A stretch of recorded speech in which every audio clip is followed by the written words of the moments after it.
ด็ก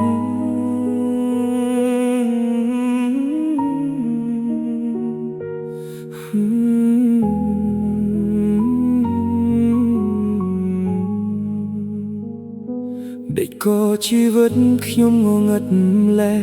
បញ្ហាចាក់ស្រែរួមរត់ចិត្តខ្ញុំភាពខ្មៅងងឹតកំពុងចិត្តជុំកាយស្ទើររលំគ្មានកម្លាំងតស៊ូរាល់ថ្ងៃដែលកន្លងដោយគ្មានពន្លឺសង្ឃឹមបេះដូងមួយនេះកំពុងស្ទើរដាច់ខ្យល់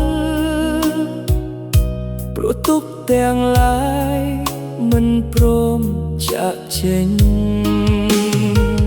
ខំលាក់អារម្មណ៍ទាំងទឹកភ្នែកធំញញឹមក្រៅមកតែខាងក្នុងបាក់បែកនោះជុំវិញខ្ញុំគ្មានអ្នកណាដឹងទេថាខ្ញុំកំពុងឈឺច្រើនប៉ុណ្ណាស្មុគស្មាញខ្លាំងណាស់ជីវិតខ្ញុំពេលនេះបញ្ហាចាក់ស្រែរួមរត់ចិត្តខ្ញុំអាយកាណាស់តើអ្នកណាអាចជួយស្រង់ខ្ញុំចេញពីអារម្មណ៍ងងឹតឲ្យផុតពីទុក្ខដែលចិត្តជុំវិញផុតពីយប់វែងដែលគ្មានពន្លឺខ្ញុំហត់ខ្លាំងណាស់ហត់រហូតចង់យំតែគ្មានសំបីមួយមកសួរថាខ្ញុំអី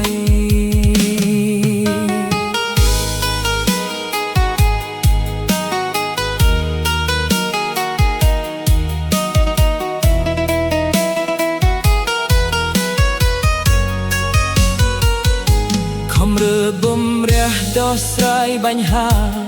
ឲ្យវាឆ្ងាយពីចិត្តខ្ញុំ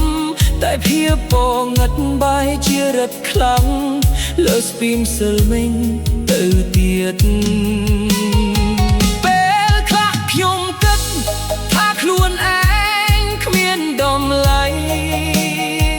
រស់នៅរាល់ថ្ងៃដោយមនុស្សបាត់ផ្លូវមិនដឹងត្រូវដៅទៅទីណា